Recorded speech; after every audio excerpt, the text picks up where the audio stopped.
that relationship with Eden, I still think that's Eden, has essentially come to an end. Yeah, I don't think that they're together anymore, and I think that it's, been rough because they're not together. I get you. Even through all the badness, he's still sadness. Even through all the badness, he's still sadness.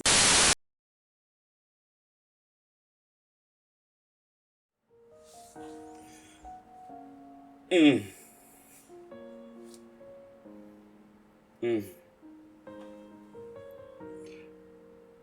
so excited to see the lyrics. Look at me pianoing. Look at you pianoing. I always thought he said Mary in the morning. Oh. But it's Marry in the morning. Yeah.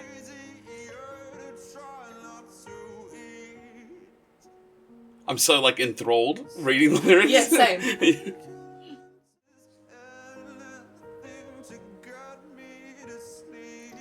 To sleep and to sleep. Yes. God. That is some brilliance. Because you can see exactly what's happening. Very descriptive. Yes.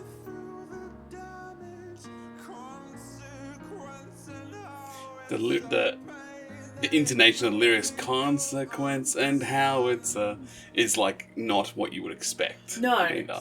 I can't imagine what it was like hearing this song for the first time, when the album came out, when you're a fan of Sundowning, you hear that they've got a new album, and this comes out, and this is the first song, and you're like, oh my god, he's done it. He's a genius.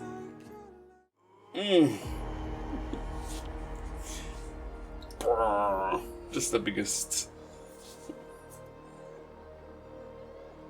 Sounds like ocean. Yeah. Wah.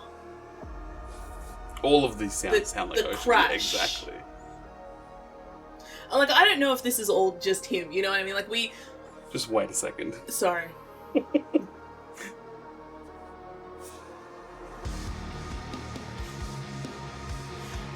We attribute a lot to Vessel, and we saw on that Drumeo episode that is not the case. That it is Vessel does the song, and then he gives it to Two, and Two does the drums. Yeah, they write their bits. Yeah, 100%. But I think before seeing Drumeo, I hadn't really thought about how that works. But I guess I've also never been in a band before. I do think that it's only Vessel and Two though that do the writing. Right. I don't know what it's going to be like going forward, but yeah, fair. And I know that each one has their own little fandoms, but very much just Vessel and Two for me. But it's just...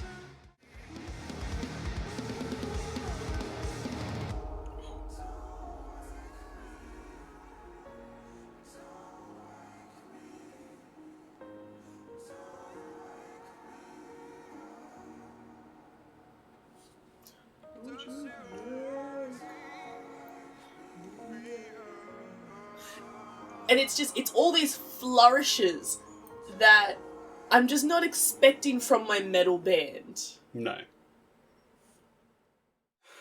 Very powerful. Atlantic. What a breath. Yes. And I think I said this in one of the other episodes from Sundowning, but there's a hard thing that happens when it comes to the first song of an album. Mm-hmm. I don't think it actually matters if it's your favorite song or not, but it always amps you in a different way because of I think the Pavlovian training of when I listen to this, when I hear this song, the album is starting, and for me, it sets the tone. Yeah. It sets the tone for the album. It sets the tone. Tomb? Yeah, it does set the tone, but it's also that your reaction to knowing some of your other songs that you're really excited about are coming it's powerful, it's strong. And so to me, this song is very much that. It's just the same as The Night Does Not Belong to God. When I hear that, I'm like, I know I'm in for this, thing. Yes. Anyway, that's the the visceral reaction, the real reaction that happens to me, I think, is that I hear it, I'm very excited, and it makes me happy. But I also really like the song. Yeah, fair. I think that it's got good movement. I think that it's very visual, even though it's music. I love the artwork of the album. Yeah, the artwork is very cool. I just love so much of it. So for me, this was my first Sleep Token album. Yes. Because you were trying to get me into it, and I think you understood that Eden was going to be too heavy. Yeah. So you started with Tomb.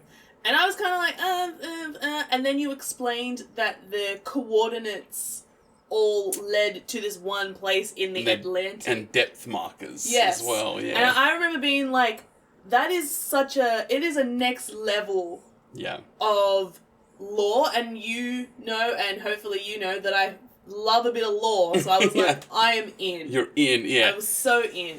So, yeah, look, to me, and obviously to you, it's a special album. Yes. Not only because of that, but then, to get a little bit sappy, because this was the first album that you listened to and that you got into, and it was like the road, the pathway to this joint excitement. The tomb. Yes, the tomb of Sleep Token. It also it makes me very happy. Yeah, fair. Like that, fair, fair. the one that opens it up. So anyway, and to be fair, like this is our friend Chris's favorite album as well. I did the same thing with him. Mm-hmm. Slice of Cherry Guys. I showed him this album first. I said, listen to this, and he is like in love with this album. Yeah, and I think Chris and I both had the same kind of response to it, which is quite funny, that we were both kind of like, I must write short stories to this. Yeah. And I don't know what it is. I think maybe it is just the continuous levels of story writing that goes in, or maybe creativity, the constant levels of creativity that make you kind of sit there and be like, I want to be creative. I want to make something that makes someone feel the way that I feel when I see this. Yeah, I think it's that, and I think it's also I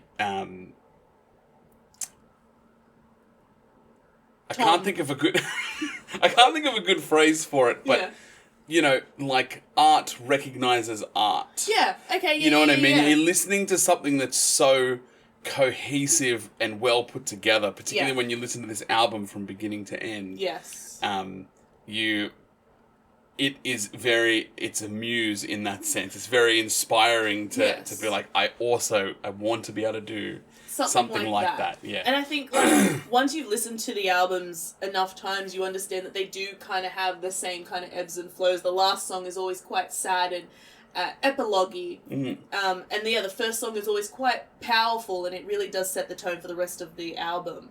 And I think, like, even on that, you know what I mean? Like, you've kind of gone past the songs as an individual song, and then you've even gone past the album. Now you're looking at a trilogy, and you're like, it's still so creative. Yeah. So, all right. Well, yeah. I mean, let's dig in a little bit. So I pictured.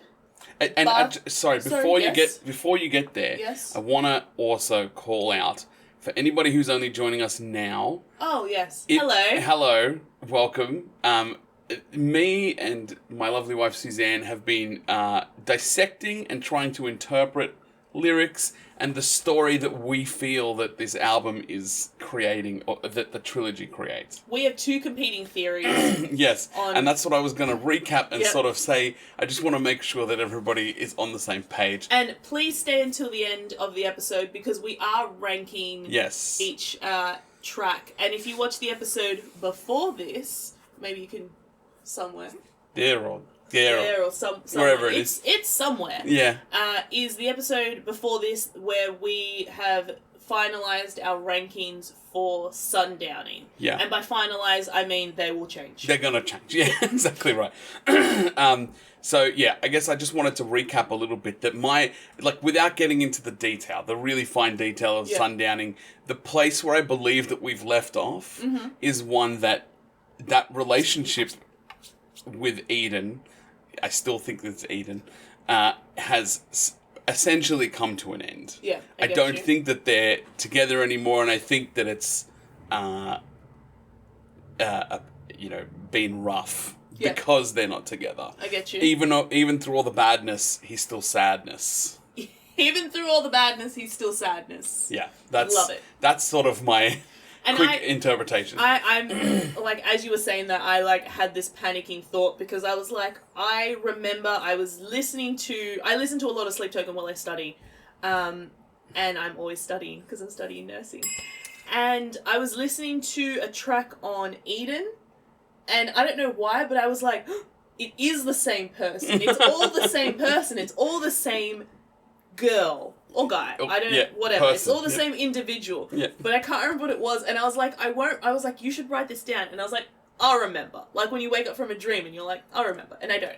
But I feel like I am now also in the idea that it is one. I still don't subscribe to the sleep theory. But I still maintain that, I now establish, should I say, that it is him looking back at one relationship. And I feel like this album is kind of more so the aftermath of the destruction of that relationship. Sure. Which is where I wanted to start with. It sounds like bathtub unaliving.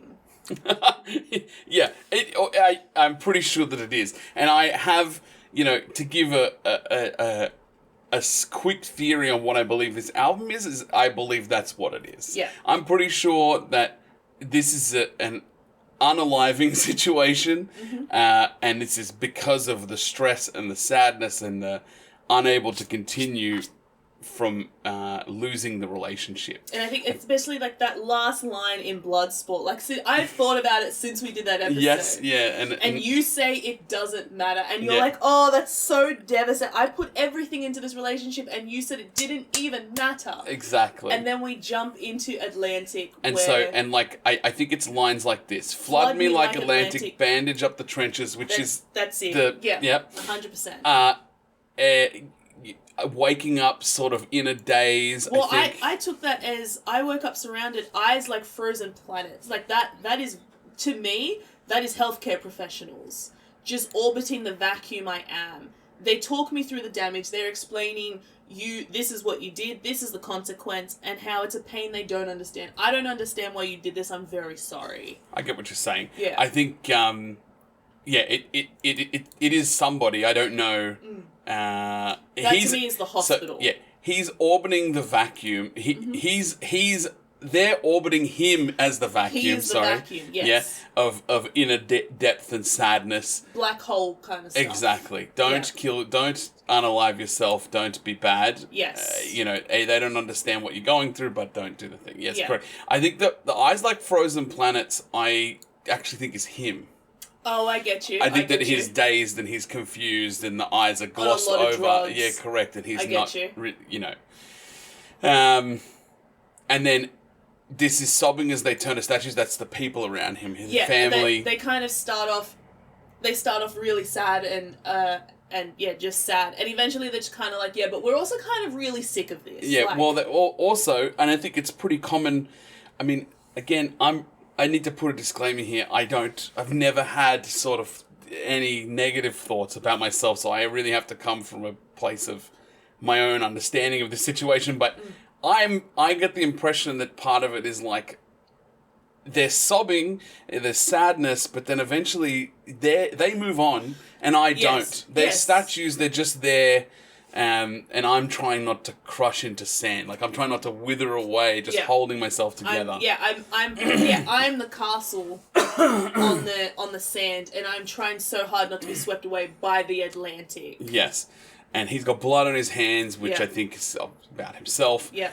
And I think that this "Call Me When They Bury Bodies Underwater" is more about like him now saying, maybe I drown myself. Maybe if I could have fallen in the bathtub, sunk deep enough. Yeah. That's the body buried underwater. That it's blue light over murder for me. Like the blue light, like that is, it's such a, I wish I remembered the word, but like he says it and so you can see it. You know what I mean? It's such a visual prompt. That's not the word. Someone who is an English major knows what I'm trying to say. Chris, if you are watching, please. So I think, there's two lines in here which I never understood. Mm-hmm. It's the same line.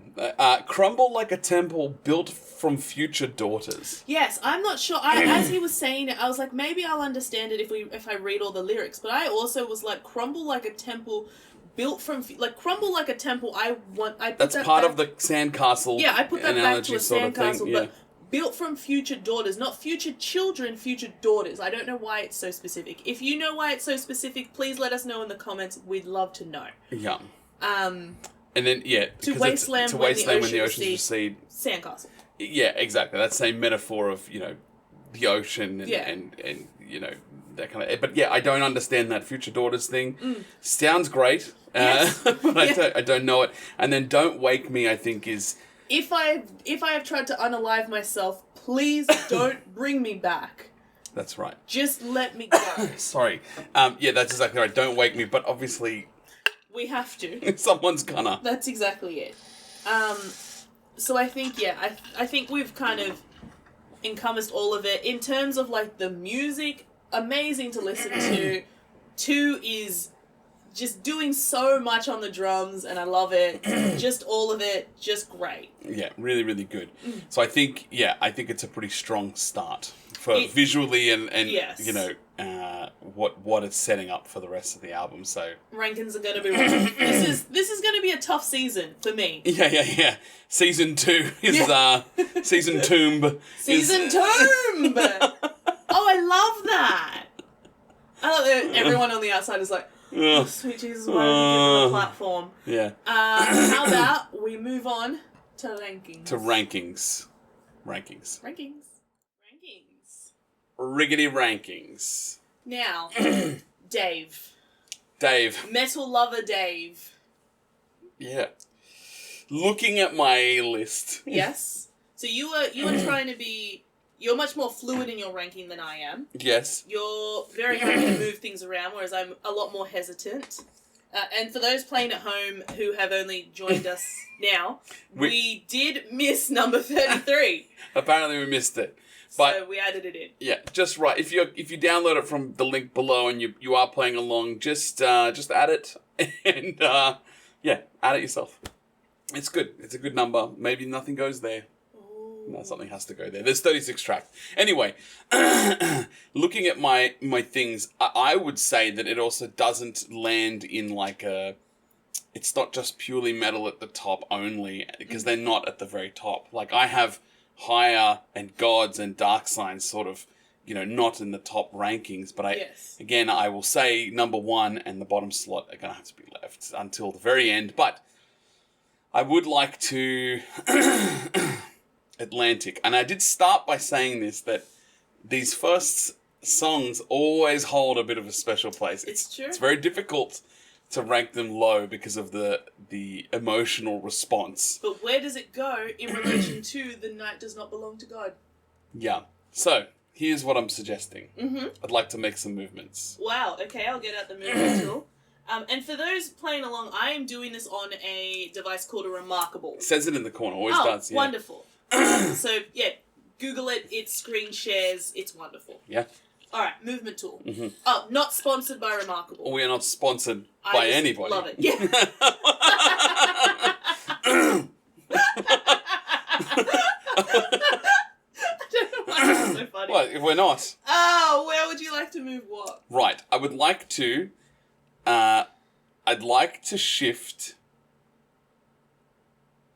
all 3 Gods... No, I'm sorry. Just The Night Does Not Belong to God and Dark Signs. Yes. Sorry.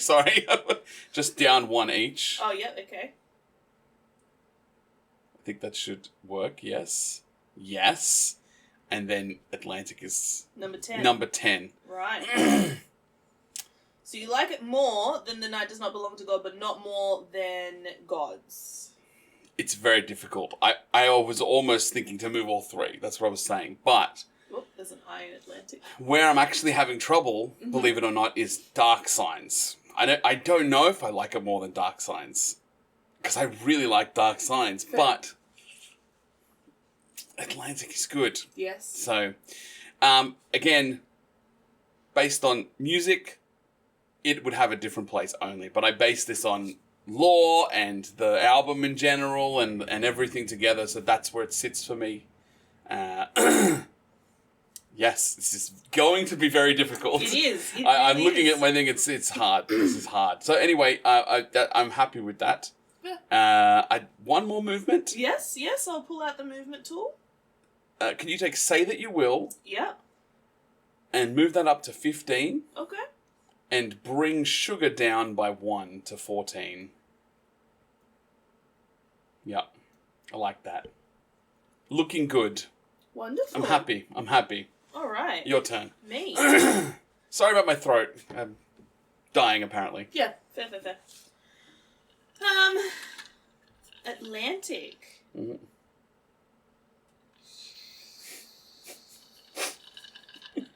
Now, I would also like to use my move tool. Please. I think I'm going to move Give. Okay. I think I'm going to move it to 35. Wow, why always such a big jump? It's just how I roll. Yeah, fair enough. And maybe Drag Me Under down to 34. Okay.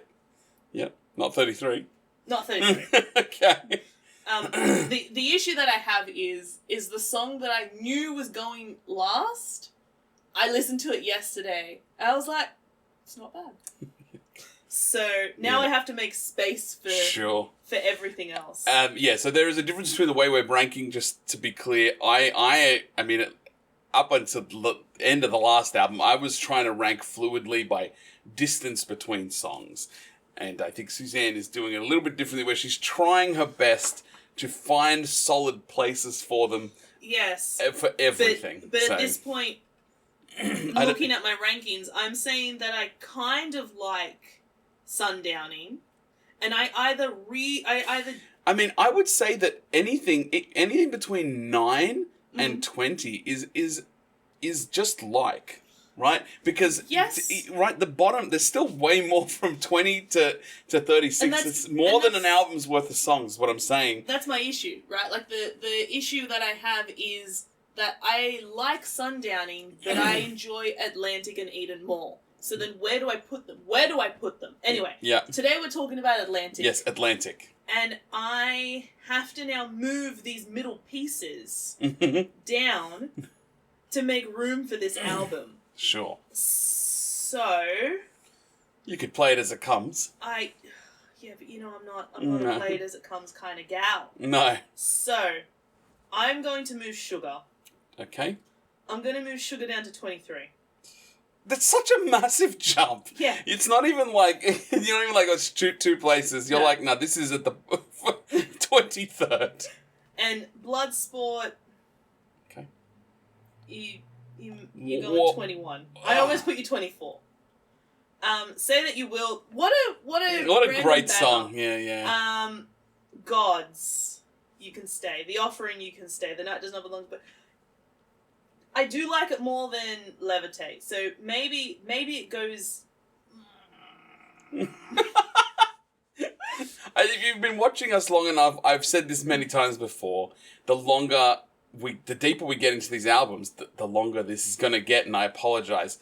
But I think it's important to have these reflecting moments, because now, at least for me, I have been listening to the songs again in my head, listening to them, in my spare time, and it's sort of given different flavor as I go because of the story, because of everything that's happening. Yeah, it sort I think once you is and like changing even it just for me. seeing the lyrics as well, it's very different. Just kind of casually listening to it while you drive or mow the lawn or study, but like actually like really analyzing the lyrics and being like, oh my god, like I didn't realize that that's what this song was about. Yeah.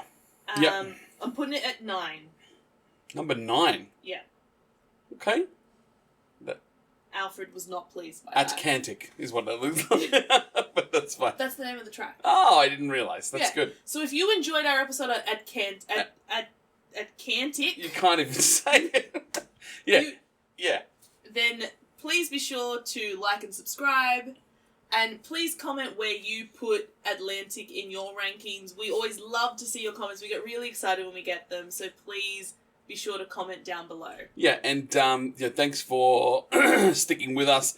We're starting a whole fresh album. There's 12 of these, 11 more to go, and we're doing this to the end. So thanks for tuning in again, and if you've watched this far, we really appreciate it. Thank you. Bye. Bye. Alfred Farman. Oh, I know.